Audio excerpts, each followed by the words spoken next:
এইবার বেরিয়ে আসলো মৌমিতা দেবনাথের মৃত্যুর আসল চাঞ্চল্যকর তথ্য। আসলেই কি মৌমিতা দেবনাথকে 20 জন মিলে ধর্ষণ করে হত্যা করেছে, নাকি এই সঞ্জয় রায় একাই করেছে? তাছাড়া মৃত্যুর আগে মৌমিতা দেবনাথের শেষ ইচ্ছা কী ছিল তা সবকিছুই এই ভিডিওতে জানতে পারবেন।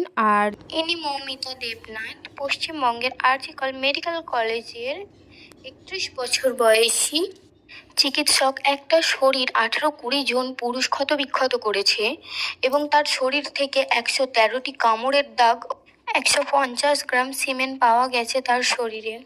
জাস্ট ইমাজিন, একটি সুস্থ মেয়েকে ঠিক কতক্ষণ গলা চেপে ধরে রাখলে তার চোখের মনি দিয়ে রক্ত বেরিয়ে আসে।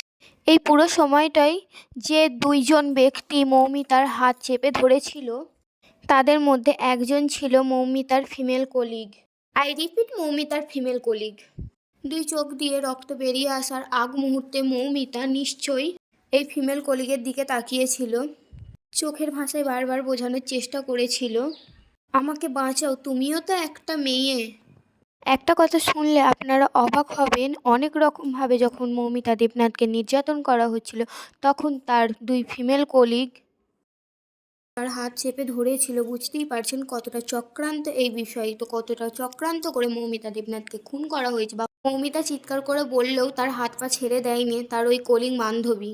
আসলে বন্ধুরা, একটা মেয়ে হয়ে কি করে আর একটা মেয়ের সর্বনাশ করে, তাও আবার নিজের বান্ধবী হয়ে, এটা শুনলেই চোখে কান্না চলে আসে। এমনকি বন্ধুরা, এই মৌমিতাকে হত্যার জন্য তার গলাটা এমনভাবে চেপে ধরেছিল যে তার গলার 2 দিকে 2 সাইডের হাড়গুলো ভেঙে গেছে। তাছাড়াও তার শরীরে বিভিন্ন পার্টস সহ বিভিন্ন জায়গায় অনেক রকম আঘাত রয়েছে। মূলত বন্ধুরা, মৌমিতা দেবনাথের সাথে এরকম ঘটনাটি ঘটার পর যখন তার মৃতদেহটি সেমিনার রুমে রাখা হয়, পরের দিন সকাল 7টার সময় সেখানকারই একজন ডক্টর সেমিনার রুমে গেলে মৌমিতার মৃতদেহটি দেখতে পায়।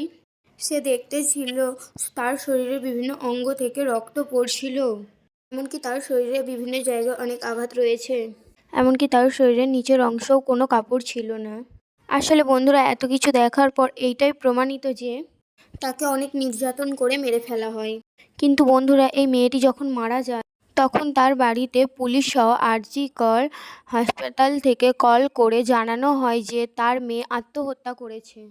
সেই কথা শুনে যখন মৌমিতার বাড়ির লোক ছুটে আসে হাসপাতালে, এবং তারা যখন মৌমিতার মুখ দেখতে চায়, তাদের 3 ঘন্টা বসিয়ে রেখেও তাদের মৌমিতার ফেস দেখতে দেয় না। পরে যখন একটা সময় তাদেরকে ভেতরে ডাকে, তখন তার বাড়ির লোক মৌমিতার মৃতদেহ দেখে অবাক হয়ে যায়।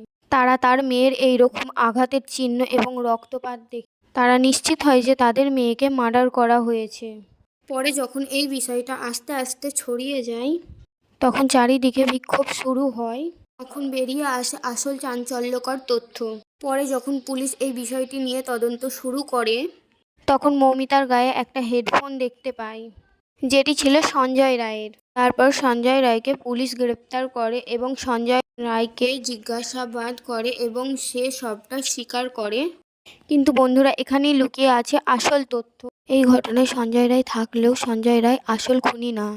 ডক্টররা পোস্টমর্টমে ময়না তদন্ত করে পেয়েছে এইটা কখনোই সঞ্জয় রায় একা করতে পারে না, কেননা মৌমিতার শরীরে পাওয়া গেছে 150 গ্রামের